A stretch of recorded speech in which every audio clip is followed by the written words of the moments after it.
10,000 years ago, the giant glaciers that cover the north-central Wisconsin region receded, leaving the land with significant changes to its natural geographical features. The melting glaciers caused the formation of the Wisconsin River, originating at the top of the future state in the Lac Vieux Desert and flowing into the Mississippi River in the southwest corner, carving deep valleys and altering the landscape. The Wisconsin River is fed by approximately 388 smaller rivers and streams, including the Fox River through the Portage Canal, which helps to link the Great Lakes to the Mississippi River. The Wisconsin River is a crucial natural resource that has helped shape the state's development and continues to play a vital role in the state's economy.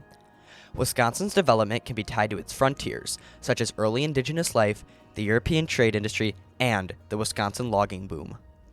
These frontiers continue to impact Wisconsin today and were all made possible thanks to the backbone of the state, the Wisconsin River.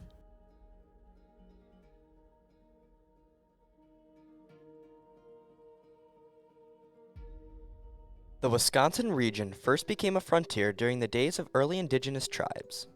The Wisconsin River played a significant role in the lives of the early native people who resided in the region for thousands of years. It served as a vital source of food and water, as well as a means of transportation between villages and hunting grounds. The river also served as a barrier from natural predators that the indigenous people faced. Additionally, the river played a role in the spiritual and cultural lives of many tribes, with ceremonies and rituals often held along its banks. In 1634, the first contact between French explorer Jean Nicolet and the Ho-Chunk tribe was made in present-day Green Bay, marking the arrival of the European frontier. French settlement began almost immediately, leading to the displacement of many tribes. In 1717, the French built Fort l'Abbé in Green Bay to keep the area safe from native attacks, but it was destroyed in 1728 by native people. Following the French and Indian War in 1754, the Spanish controlled the fort and the threat of any native attacks were eliminated. After the American Revolutionary War, treaties and acts were put in place that restricted the land available to native people, marking the American frontier. The demise of fur trade and the beginning of American settlement effectively ended early indigenous usage of the river and allowed for American settlement to take advantage of the outstanding geographical features. The native tribes of Wisconsin utilized the river in many ways, which made it a frontier to many of them. Trade, travel, and protection were provided to them because of the river, allowing European settlers to use it similarly. The native settlers used the Wisconsin River to settle the frontier, and it was soon taken from them by European settlers looking to make way for their own advancement. The Wisconsin River played a vital role in the economic development of the region, particularly in terms of the trading frontier. In 1674, the Wisconsin region was explored by French traders Jacques Marquette and Louis Joliet, looking for ways to transport goods from the Great Lakes to the Mississippi River through both the Fox and Wisconsin rivers. The Wisconsin River immediately became a pivotal point in the trade industry, with European traders and American settlers exchanging goods with the indigenous people living along the river, opening new frontiers in trade. As the trade industry grew, so did the population in what would become Wisconsin. Cities such as Green Bay and Prairie du Chien were built and populated to assist traders in their journey down the Wisconsin River, opening new frontiers in settlement. In the 1830s, Wisconsin's beaver populations were dwindling, beavers being the main pelt that was traded, and Wisconsin's trade industry hit a massive pause. The economy pummeled until logging operations began, starting Wisconsin's lumber frontier. The early Wisconsin trade industry helped to link the European settlers with the new American region. The following years after a European discovery would see the foundation for current-day Wisconsin being set, with many cities being settled to allow for the industry to grow. The Wisconsin trade industry was a huge frontier for early settlers and paved the way for the future, thanks to the transportation provided by the Wisconsin River. Wisconsin's logging industry took off in the mid-1800s, a few years after the stoppage of the trade industry.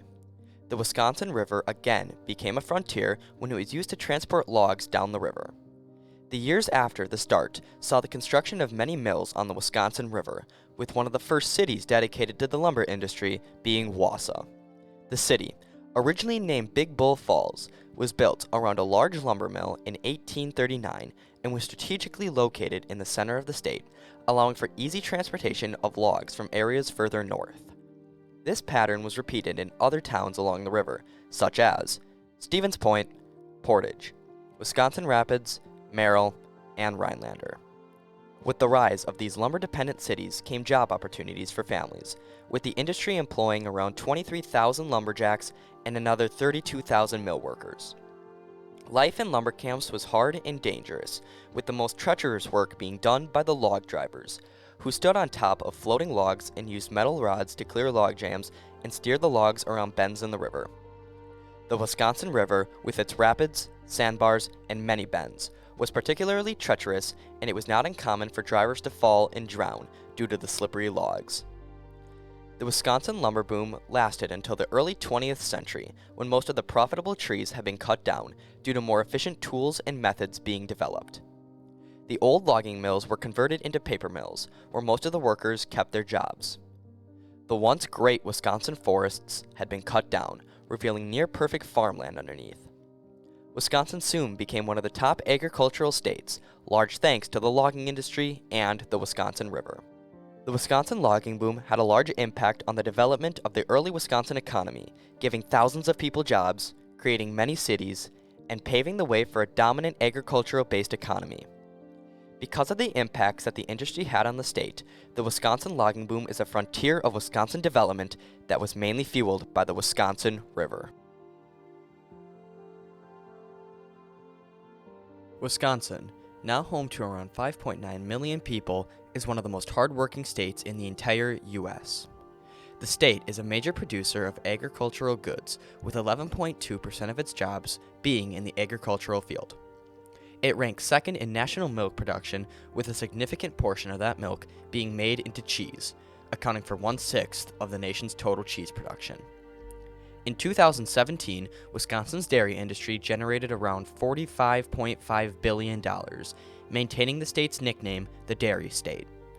In addition to dairy, tobacco and ginseng growth in Wisconsin accounts for 5% of total special crop production in the U.S.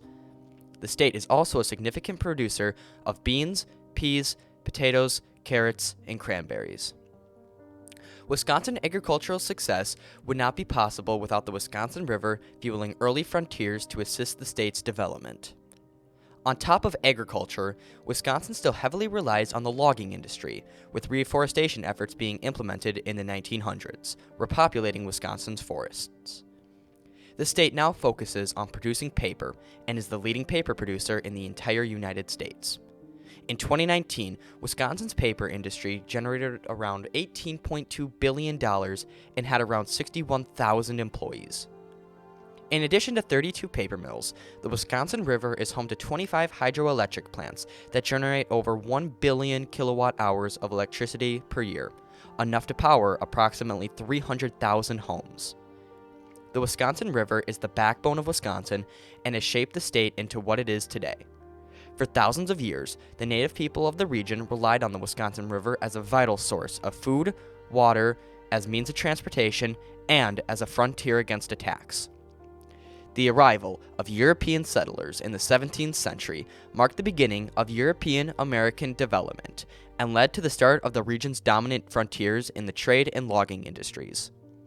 All these historical events left behind a lasting impact on Wisconsin, shaping its geography, economy, culture, and people. Today, the state of Wisconsin reflects the complex interactions between its frontiers, including its native inhabitants, European settlers, and the logging and trade industries.